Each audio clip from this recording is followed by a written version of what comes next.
আসসালামু আলাইকুম। Take education ভিডিওতে আপনাকে স্বাগতম। যে যেখান থেকে আমার এই ভিডিওটি দেখছেন সবাইকে জানাই আন্তরিক শুভেচ্ছা ও অভিনন্দন। আজ থেকে শুরু হতে যাচ্ছে ডেটা এন্ট্রি বিষয়ক ফ্রি কোর্স।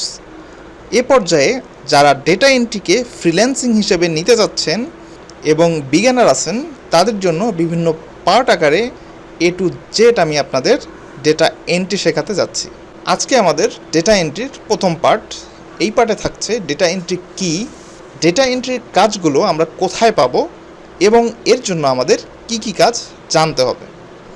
আচ্ছা, ডেটা এন্ট্রি কী, এর জন্য আমাদের ডেটা কি এটি জানতে হবে।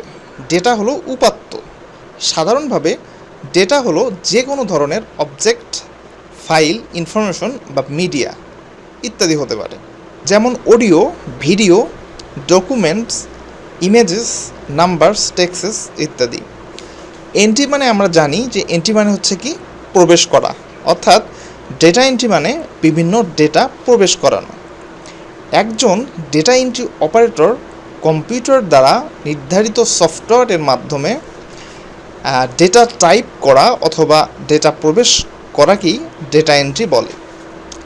এটা তো আমরা সাধারণভাবে জানলাম যে ডেটা এন্ট্রি কী। এখন আমরা জানবো ডেটা এন্ট্রিতে আমাদের কোন কোন ধরনের কাজ পাবো, মানে আমাদের কোন ধরনের কাজ শিখতে হবে। ডেটা এন্ট্রিতে সাধারণত যেসব কাজ আমরা মার্কেট প্লেসে বা মার্কেট প্লেসের বাইরে পেয়ে থাকবো সেগুলো হচ্ছে যেমন ফাইল কনভারসেশন থাকতে পারে। ফাইল কনভারসেশন বলতে যে বিভিন্ন ধরনের ফাইল রয়েছে, যেমন পিডিএফ ফাইল, পিডিএফকে ওয়ার্ডে রূপান্তর করতে হবে অথবা এক্সেলে রূপান্তর করতে হবে। আবার আপনাকে জেপিইজি ফাইল দিতে পারে, এটিকে ওয়ার্ডে অথবা এক্সেলে রূপান্তর করে দিতে হবে। আবার এমনও হতে পারে যে আপনাকে কিছু বিজনেস কার্ডসের জেপিজি ফাইল অথবা আপনার পিডিএফ ফাইল দিয়ে দিল, এগুলো আপনি আপনার এক্সেল শিটে আপনি এন্ট্রি করে ওনাদেরকে দিয়ে দিলেন। ঠিক আছে, তো এই টপিকসগুলোর উপর আলাদাভাবে আলাদা আলাদা পার্ট ওয়াইজ বিভিন্ন টপিক্সের উপর আলাদা আলাদা লেকচার দিতে হবে। সুতরাং এই পর্যায়ে বিস্তারিত আর আমি কিছু বলছি না। ফাইল কনভারসেশন হচ্ছে এগুলো।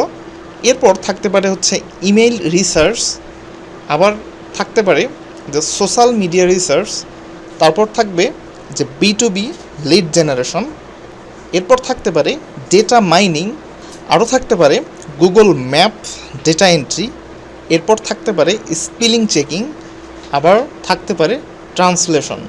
এছাড়াও আরও বিভিন্ন ধরনের ডেটা এন্ট্রির কাজ পাওয়া যায়। ডেটা এন্ট্রির কাজগুলো আমরা কোথায় পাবো?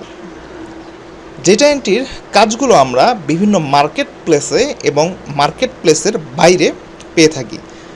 মার্কেট প্লেসে কাজগুলোর কোনো রিস্ক নাই। ধরেন মার্কেট প্লেসে আমরা যদি কোনো কাজ করে থাকি এর জন্য আমাদের কোনো রিস্ক তেমন থাকবে না।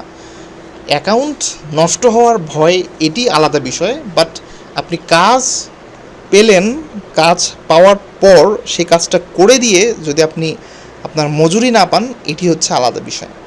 বিভিন্ন সমস্যার কারণে হয়তোবা আমাদের মার্কেট প্লেসের অ্যাকাউন্টগুলো টিকে থাকে না, কিন্তু আপনি কাজ করে দেওয়ার পর সে কাজের মজুরি না পেলে আপনার কেমন লাগবে। তো সে কারণে আমরা চেষ্টা করব যে মার্কেট প্লেসের ভিতর থেকে কাজ নিয়ে আসা, তবে আমরা মার্কেট প্লেসের বাইরেও কাজ করতে পারি। মার্কেট প্লেসে যখন আমরা কাজ করতে যাব তখন আমাদের কিন্তু বিভিন্ন বিষয়ে স্কিলড হয়ে তারপর কিন্তু যেতে হবে। ঠিক আছে, তো ডেটা এন্ট্রির ক্ষেত্রেও অবশ্যই কিছু জিনিস আপনাকে অবশ্যই স্কিলড হতে হবে। যেমন আপনাকে টাইপিংয়ে ফাস্ট হতে হবে। আপনি যদি সাধারণ টাইপিং করতে পারেন তারপরেও কাজগুলো পারবেন, সেক্ষেত্রে আপনাকে একটু কাজগুলো শিখে নিতে হবে ভালোভাবে। আমরা মার্কেট প্লেসে এবং মার্কেট প্লেসের বাইরে কিভাবে কাজ করে সেটি আমরা জানবো। এখন আমি আপনাদের দেখাবো যে মার্কেট প্লেসগুলোতে ডাটা এন্ট্রির কাজ কীরকম বা আপনি কীরকম এখানে কাজ পেতে পারেন। ঠিক আছে, এর জন্য আমরা ফাইবারে যাই। fiverr.com গিয়ে আমরা ডেটা এন্ট্রি দিয়ে সার্চ দিয়ে দেখি যে কী অবস্থা। ডেটা এন্ট্রিতে ক্লিক করলাম, দেখেন ডেটা এন্ট্রির দেখেন কত কাজ।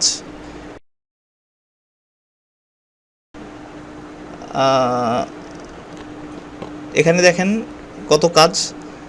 এখান থেকে তারপর দেখেন ইনি 301টা কাজ করেছে, 384টা কাজ করছে, ইনি 583টা কাজ করছে। হ্যাঁ, এভাবে দেখেন আসলে যাদের গিগ র্যাঙ্কিংয়ে আছে তাদেরগুলো কিন্তু শো করছে। তো এমনও লোক আছে, অনেকে দেখা যাচ্ছে যে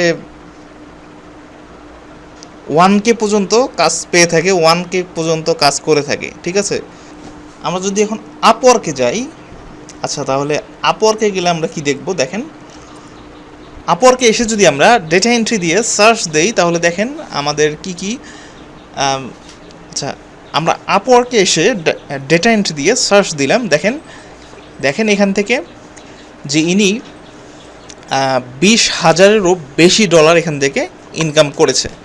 ঠিক আছে, আচ্ছা এরপর দেখেন, এরপর একটু নিচে আসি, স্ক্রোল ডাউন করে একটু নিচে আসি, দেখেন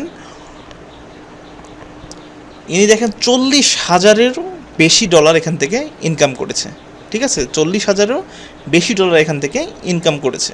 ঠিক আছে, আচ্ছা এরপর দেখেন ইনি দেখেন 20,000-এরও বেশি ডলার এখান থেকে ইনকাম করেছে। ডেটা এন্ট্রিতে আপনি হিউজ পরিমাণ কাজ পাবেন। ঠিক আছে, আপনার যদি কাজ জানা থাকে এবং আপনি যদি প্রপার ওয়েতে এখানে যান তাহলে আপনি অনেক এখান থেকে কাজ পেতে পারেন। ঠিক আছে, এর জন্য আপনাকে অবশ্যই কঠোর পরিশ্রম করতে হবে। ঠিক আছে, আমরা যদি পিপল পার আওয়ারেও যদি যাই, এখানেও দেখবেন যে এখান থেকেও ডেটা এন্ট্রিতে অনেক কাজ রয়েছে। ঠিক আছে, ডেটা এন্ট্রি। এখন আমি আপনাদের জানাবো ডেটা এন্ট্রি কাজের জন্য আপনাকে কি কি কাজ জানতে হবে। এর আগেই আমি আপনাদের কিছু উদাহরণ দিয়েছি যে ডাটা কনভারসেশন এবং আরও কিছু, তো এগুলো ছাড়াও আমাদেরকে গুগল স্প্রেডশিট সম্পর্কে জানতে হবে, গুগল ডক সম্পর্কে জানতে হবে। আমাদের মিনিমাম কিছু কাজে এক্সপার্ট হয়ে তারপর মার্কেট প্লেসে কিংবা মার্কেট প্লেসের বাইরে কাজের অনুসন্ধান করতে হবে। আমি আপনাদের A to Z শেখানোর চেষ্টা করব, আসলে আমি যতটুকু জানি ততটুকু। তবে বলে রাখি যে আপনাকে অবশ্যই অনেক ধৈর্যশীল হতে হবে এবং হাল ধরে থাকার ক্ষমতা থাকতে হবে। আজ এ পর্যন্ত, পরবর্তী পর্ব দেখার আমন্ত্রণ জানিয়ে আমি বিদায় নিচ্ছি। আর এখনও যারা আমার চ্যানেলটি সাবস্ক্রাইব করেননি, দয়া করে চ্যানেলটি সাবস্ক্রাইব করুন এবং পাশে থাকা বেল আইকনটি ক্লিক করুন। ধন্যবাদ।